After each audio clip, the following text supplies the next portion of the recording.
O samba, ele tem uma particularidade que ele também fala de problemas sociais desde sempre, assim, desde os anos 20, né?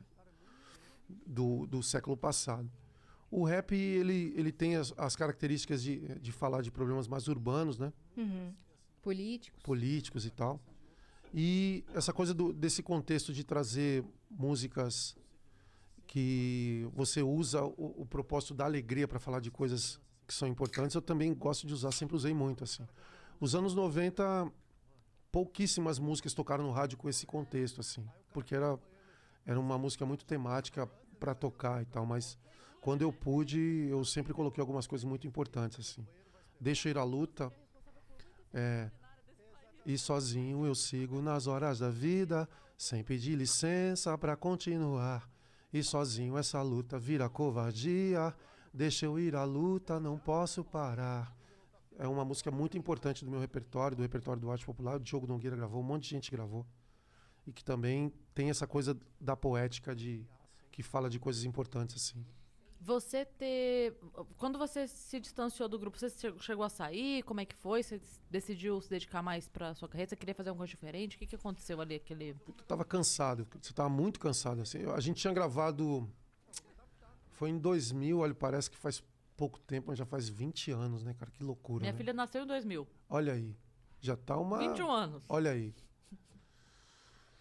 A gente gravou o Acústico MTV, que foi um estrondo, assim, na época.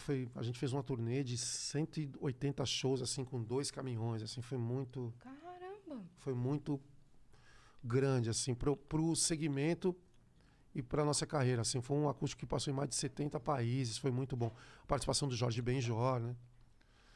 E aí eu fiquei cansado. Nossa, 70 países é muita coisa. É muita coisa. E aí eu fiquei muito cansado e resolvi dar um tempo. Uhum. Eu tava muito cansado, assim, aí... Mas não teve atrito de... Ah, a gente quer fazer uma coisa, você quer fazer outra. Foi só porque você tava esgotado mesmo. Eu tava esgotado. Porque nos anos de 90 pra cá, eu produzia outras bandas, eu abastecia outros grupos com outras músicas, Você além já do tinha Arte se tornado Popular. produtor. E aí o movimento que a gente criou estava muito na mão de algumas pessoas. Eu me sentia muito responsável por aquilo também. Uhum. Não pelo grupo, mas por todo o movimento, assim. Tanto que eu fiz umas outras coisas super importantes, assim, o Sambacura, por exemplo, que uniu mais de 70 artistas e a gente construiu um hospital, que é o Itaci, aqui em São Paulo, que Caramba! cuida de 3 mil crianças com câncer por mês. Foi construído também com dinheiro do Sambacura em 97. Meu Deus. Então, eu me senti responsável pelo movimento, além do grupo e além de mim. Uhum. E aí, se você pensar em todo mundo, chega uma hora que você está exausto, você não tem mais o que fazer. Assim, você precisa dar um descanso, você precisa fazer... Você teve um burnout. Eu acho que foi isso. Burnout. Tipo, fiquei meio perdido sobre quais eram os meus sonhos, qual era o motivo da minha alegria na hora de acordar, assim, o que eu tinha que fazer para poder recuperar isso. E aí eu resolvi não fazer nada, que eu acho que é o mais legal. Desacelerar para você se entender. Você ficou um tempo... Exatamente. Você tirou um sabático, assim, longo? De 0 coisas? Tipo, uns 2 anos, assim, sem fazer nada.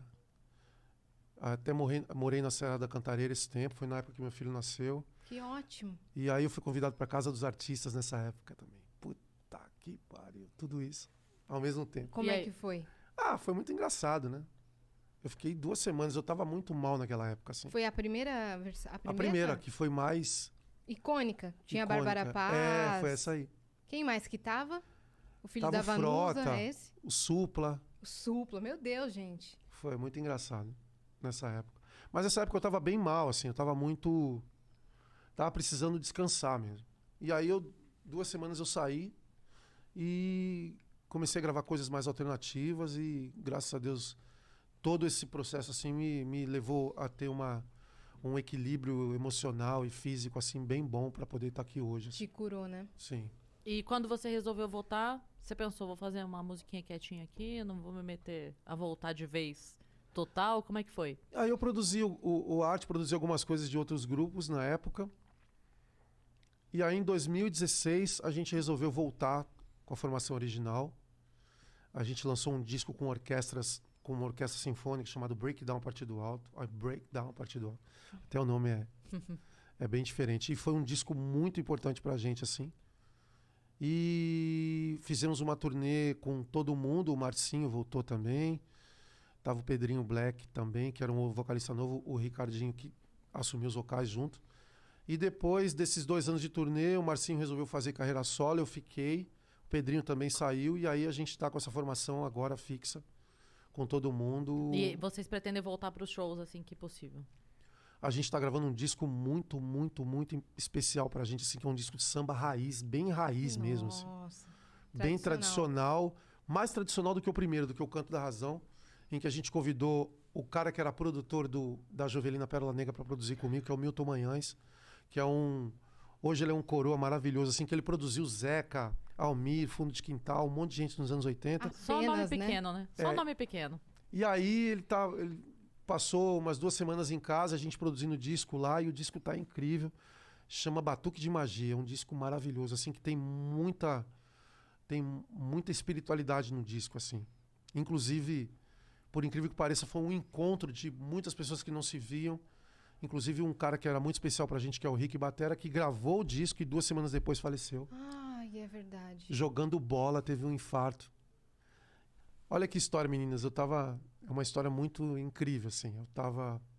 A gente tava gravando o Batuque de Magia, e aí o Batera chega antes, o Rick chegou antes. Não, Leandrinho, ele me chamava de Leandrinho. Leandrinho, eu vou um dia antes no estúdio pra passar a batera. Aí ele foi em casa, meu estúdio é em casa, né, gente? Aí ele foi em casa e disse assim pra mim: Leandrinho, vou deixar minha batera aqui pra você. Vou deixar essa bateria aqui. Eu falei: como assim, Henrique? Não, vou te dar minha batera. Vou te dar de presente. Eu falei: como assim? Você vai me dar sua bateria? Vou te dar sua bateria. Você não tem bateria aqui no estúdio? Ó, vou te dar essa bateria pra você. Eu falei: cara, que coisa. Ele deixou a bateria dele pra mim. Ele gravou os 2 dias, gravou e foi embora e deixou a bateria dele pra mim. E aí 2 semanas depois ele faleceu. Meu Deus. E aí a bateria dele tá comigo. E vai ficar lá comigo pra sempre, assim. Não sei o que acontece, mas esses encontros são super especiais, super importantes, Sim. porque eles determinam muitas coisas, assim, né? Que não estão no nosso controle. Por que ele quis me dar a bateria Sim. ali? Não sei se necessariamente ele sabia que aconteceria alguma coisa com ele. Mas ele mostrou ali o quanto que eu era importante para ele, o quanto que ele era importante para mim. E ele me deu a ferramenta de trabalho dele de presente, assim. E aí... Nada é por acaso, né? É. E aí, 2 semanas depois, ele jogando bola, ele teve um infarto fulminante no jogo e faleceu. E aí, todos os dias que eu tô indo lá no estúdio, eu vejo a bateria dele lá montada. Isso Tá montada. foi quando? Vai fazer 1 mês que ele faleceu, né? Nossa, tá 2 meses. recente pra caramba. 2 meses. E vocês estão gravando o álbum Eu com a Tá batera? tô gravando. Ele já gravou, a bateria dele tá lá, foi a última gravação dele. E ele tá lá registrado da melhor maneira possível, assim. Inclusive, o Canto da Razão, o primeiro disco que ele gravou também, em 93. Ele chegou com a bateria, gravou. E ele sempre gravou Temporal, vários discos importantes da nossa carreira ele gravou. E o último disco que ele gravou, ele me deu a bateria dele. Posso fazer uma pergunta? Não sei se é muito indelicada, mas quando o artista morre, por exemplo, ele tem um trabalho que vai lançar e ele teria que receber, né, por esse trabalho ou receber os direitos autorais. Para onde vai? Acho que a viúva, né? A viúva que no caso é a Alane, que é a viúva do Rick, que deve administrar as coisas dele. Entendi. Ele gravou muitas coisas, né? Várias gravações, ele tocou com o Belo, tocou com os Travessos, ele gravou muita coisa. É um dos bateristas mais importantes da história da música brasileira. Sim. Assim. Saiu em tudo quanto é lugar quando Saiu ele em tudo faleceu. quanto é lugar. Até no Congresso Nacional, as pessoas falaram dele, assim. Foi muito especial, muito importante. E eu acho que os direitos autorais devem ajudar no orçamento da Claro, família. sim. Espero Lógico. que ajude, né? Saquei. Você... Eita. Ô, coisa Você... boa. Tudo bem, quero eu fico com quero essa. uma. Eu fico com essa. Eu quero aqui caiu. Não, tá doido. O que não mata engorda. Pega uma da caixa. Você também tomou um susto nessa pandemia, né? Sim, Você chegou a ficar internado e tudo. Como é que foi isso? meu. Foi.